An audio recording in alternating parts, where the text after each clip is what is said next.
Man on the Moon 3, The Chosen by Kid Cudi. Kid Cudi is back with his final installment of his Man on the Moon series of albums. After taking 10 years in between projects, this album has Cudi fighting to win his soul back from Mr. Rager, his alter ego, and overcoming the darkness. How do we feel about it? Here's an honest review of Man on the Moon 3, The Chosen by Kid Cudi.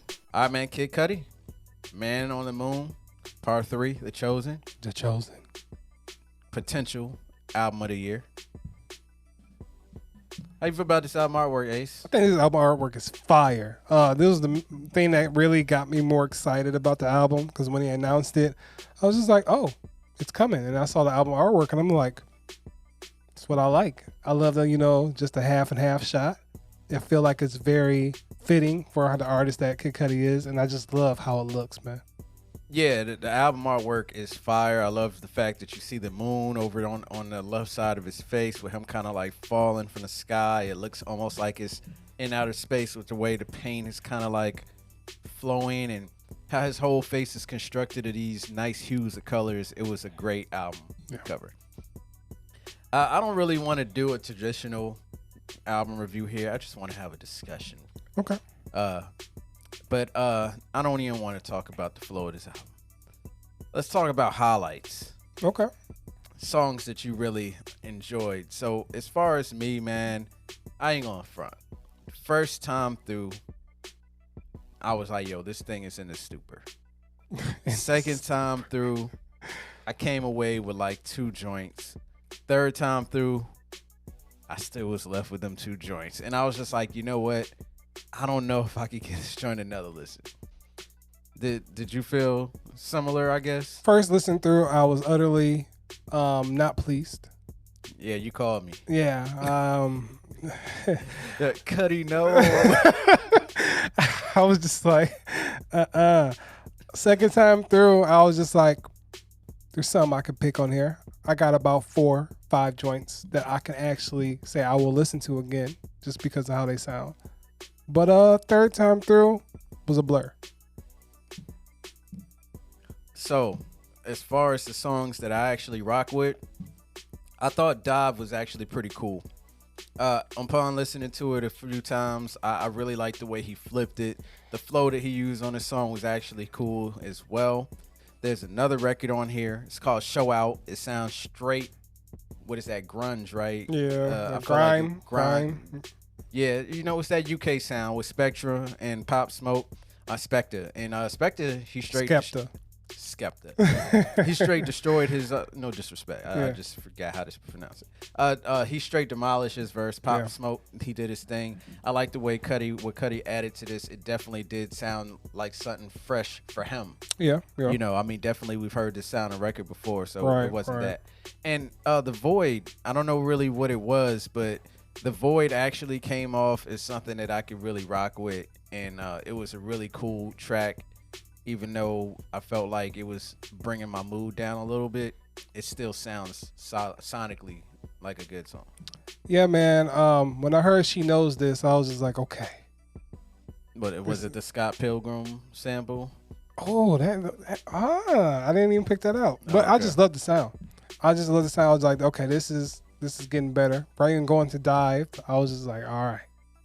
We get into the vibe that I appreciate, the Man on the Moon essence that I feel like was captured with, She's Noticed and Dive. Damage wasn't bad. It was just some things about it that I didn't really like because it kind of had the same vibe as the first 5 tracks of the album. Show Out was a really good standout for that.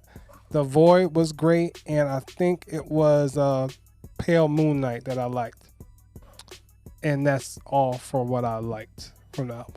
I can say that I did appreciate what him and Trippie did for, shout out to Cleveland. But yeah, him on Rockstar Nights, I thought they actually brought a cool vibe to it. I like more so what Trippie Redd did with this.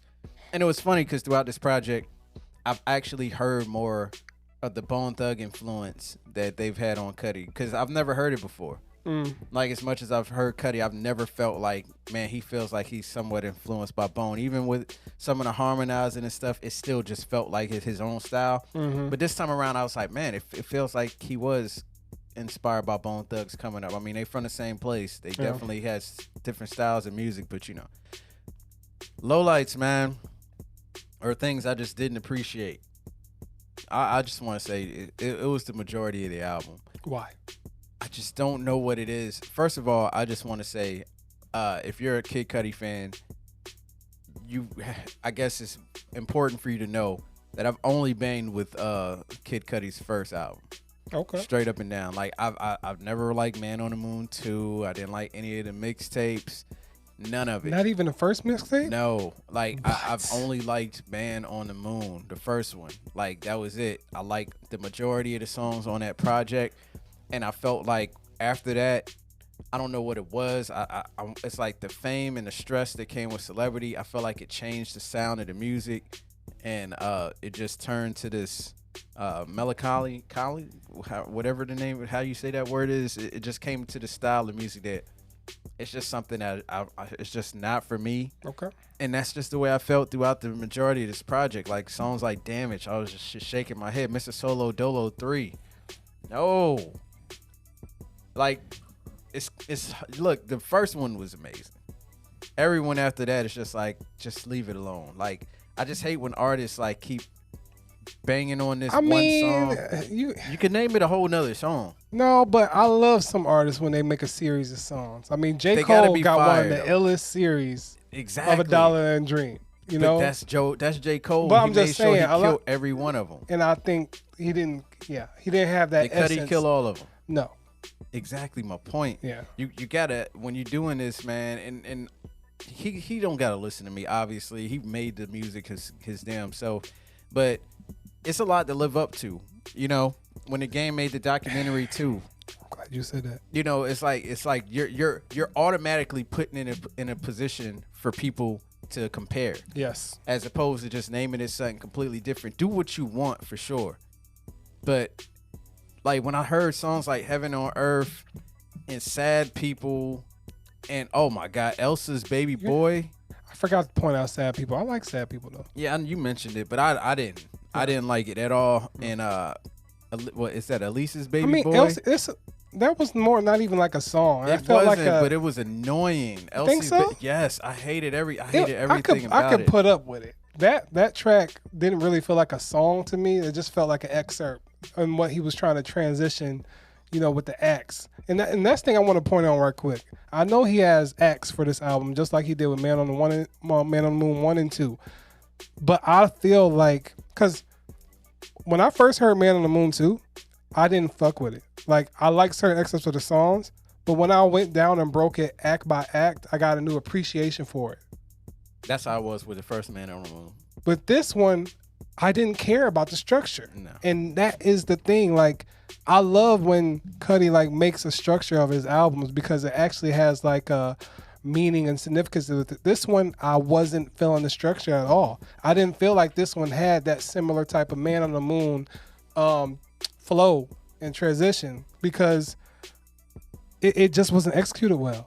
You have the songs that sound like he was heavily influenced with Travis Scott in the booth. Yes.